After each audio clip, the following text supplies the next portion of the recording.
Know the top stories of the day. Understand the issues that matter. This is Manila Bulletin News on Web. Your quick rundown of top news in the country and around the world.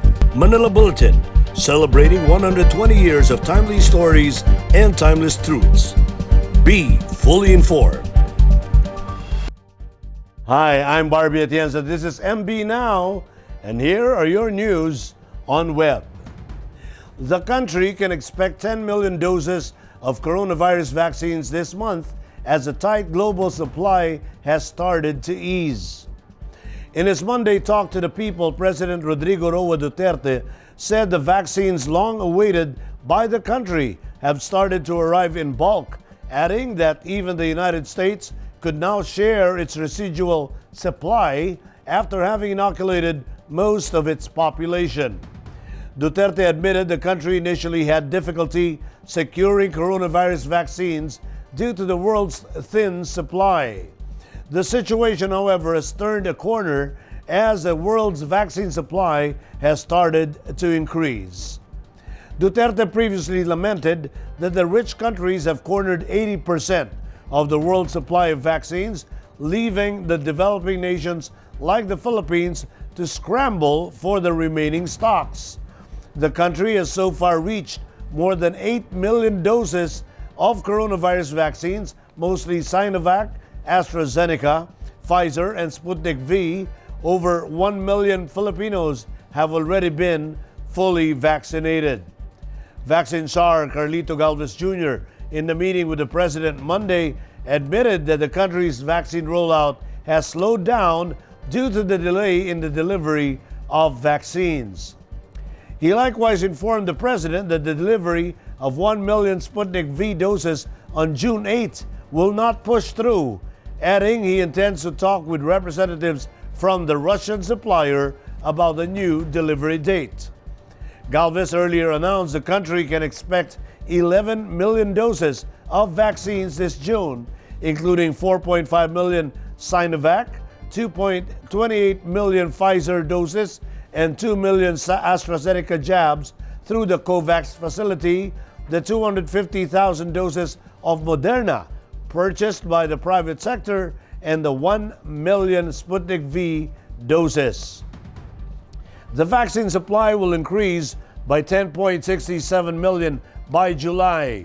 The deliveries include 4.5 million Sinovac doses, 1 million Moderna shots, 1.17 million AstraZeneca doses, 1 million doses of Sputnik V, and 3 to 4 million Pfizer or AstraZeneca doses under COVAX. The topic of everybody now is the COVID-19 and the corresponding vaccine that we have expected for a long time. At dumating naman yung mga medisina. Hindi sabay-sabay. Just yesterday, June 6, we received another 1 million doses of Sinovac.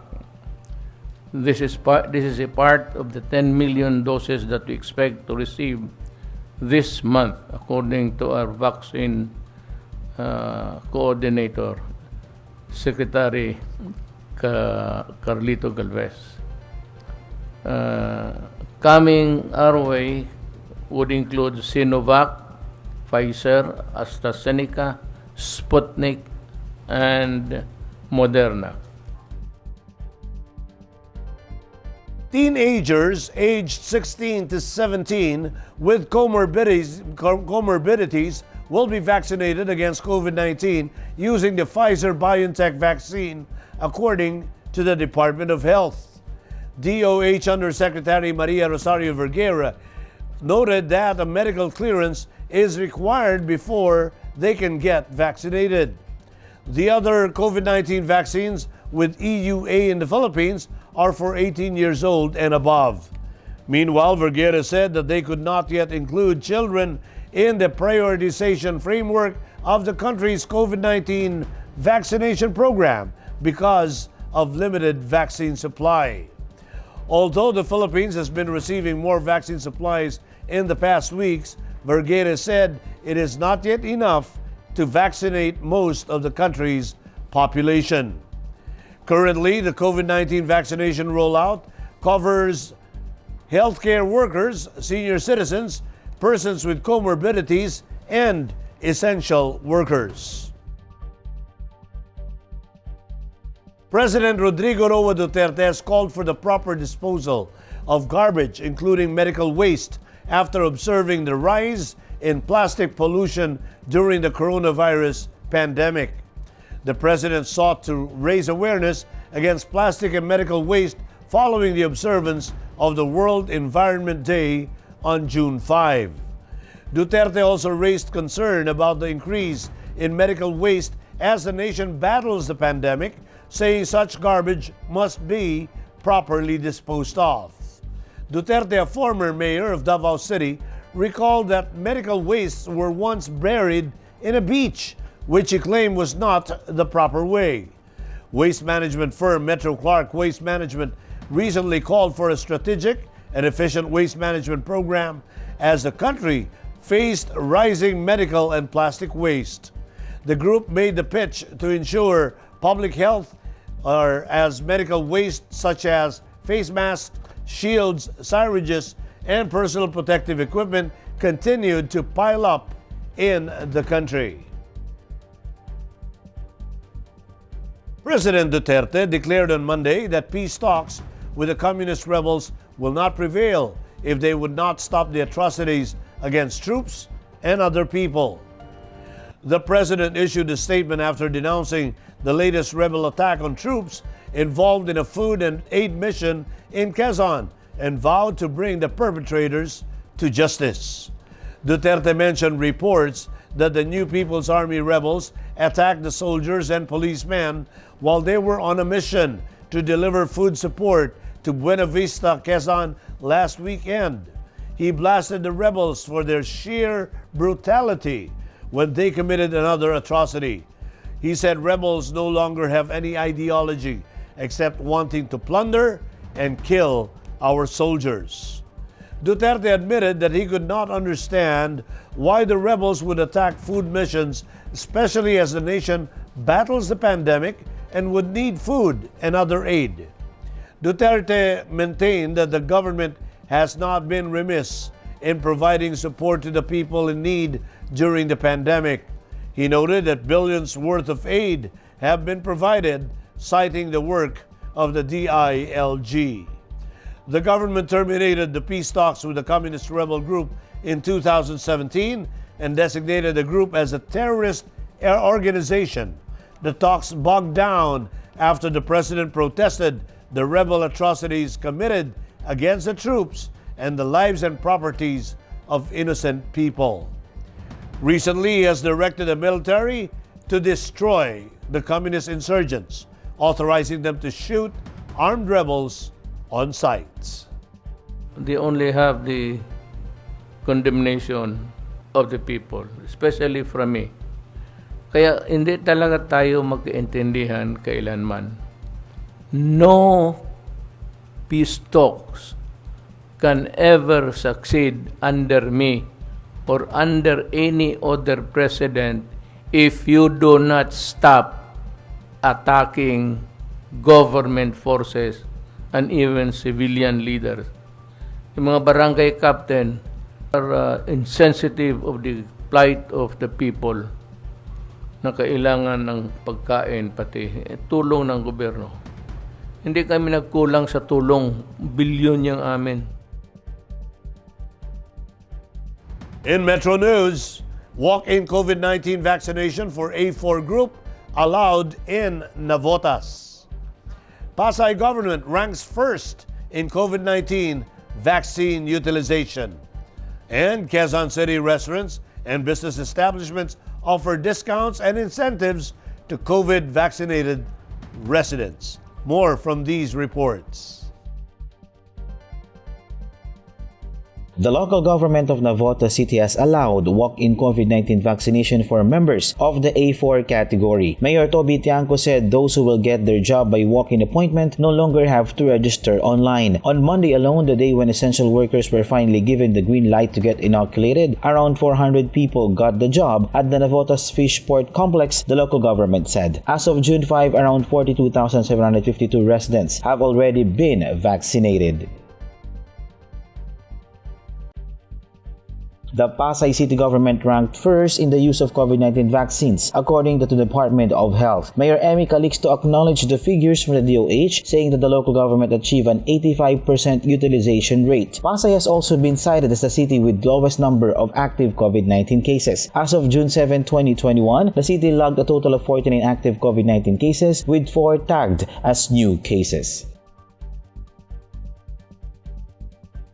More restaurants and establishments in Quezon City are offering discounts and incentives to residents who will get vaccinated against COVID-19. Mayor Joy Belmonte thanked the city's business establishment that continuously support the programs of the city government. Over 150 participating restaurants under the Ingat Angat Bakuna benefits program are offering exclusive discounts and incentives to people who are fully vaccinated and can present their vaccination cards. Here are the top news in other parts of the country. Pampanga capital eyes more vaccination hubs in malls. Early curfew up while public drinking of liquor banned in Bacolod. And female PWD killed while one injured in Zamboanga fire. Let's check out the details. The city government of San Fernando in Pampanga is eyeing to open more vaccination sites in malls to hasten the inoculation of residents against COVID-19. The move aims to sustain and expedite their vaccination rollout without compromising the ease and comfort of residents. So far, there are 3 vaccination hubs in the city which are located at the Heroes Hall, Jose B. Lingad Memorial Regional Hospital, and the Our Lady of Mount Carmel Medical Center. The Jose B. Lingad Memorial Regional Hospital is the first hospital partner of the city government as a vaccination site. From Tuesday to Wednesday, it caters to 1,000 senior citizens. On the other hand, the Our Lady of Mount Carmel Medical Center that opened last June 5 will initially operate on Saturdays. The city government of Bacolod has enforced an early curfew and prohibited the selling and consumption of liquor in public places anew as part of restriction precautionary measures to curb the recent rebound of COVID-19 infections. The curfew hours will now be observed from 10 p.m. to 4 a.m. from the previous 11 p.m. to 4 a.m. Meanwhile, the selling of liquor, wine, beer, or any alcoholic or intoxicating beverage is allowed from 12 noon to 6 p.m. and are only for consumption in private residences or places. Business activity is also strongly advised to observe a maximum of 30% of its seating capacity. A person with disability was killed while another person was injured during a 1-hour fire in Barangay Tumaga, Zamboanga City last Monday, June 7. 10 residential houses made of light and semi-concrete materials inside the compound were also damaged. 30-year-old Maria Leilene A. Lagonera, a psychologically challenged woman with disability, was killed after being trapped by flames. Meanwhile, 46-year-old Cesario B. Alcoriza sustained first-degree burns. Investigators said the fire originated from the kitchen of a house owned by Mrs. Amy Lagonera. Some 20 family members were evacuated to an elementary school after being rendered homeless by the fire. Now in world news, Spain opens borders to all vaccinated travelers. Children can also suffer from COVID-19 according to the CDC. And the Statue of Liberty's little sister is on its way to the United States. Details in these reports. Spain opens its borders to vaccinated travelers from all over the world, which started Monday, June 7, hoping an influx of visitors will revitalize its all-important tourism sector, which has been battered by the coronavirus pandemic.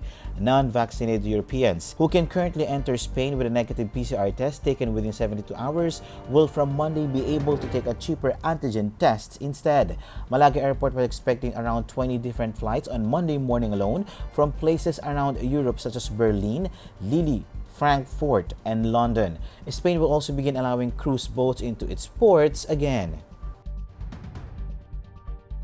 The rise in COVID-19 hospitalization among teens highlights the importance of vaccination, according to the U.S. Center for Disease Control and Prevention. In its Morbidity and Mortality Weekly Report, the CDC showed that hospitalization rates among adolescents aged 12 to 17 peaked at 2.1 per 100,000 in early January, declined to 0.6 in mid-March, and rose to 1.3 in April.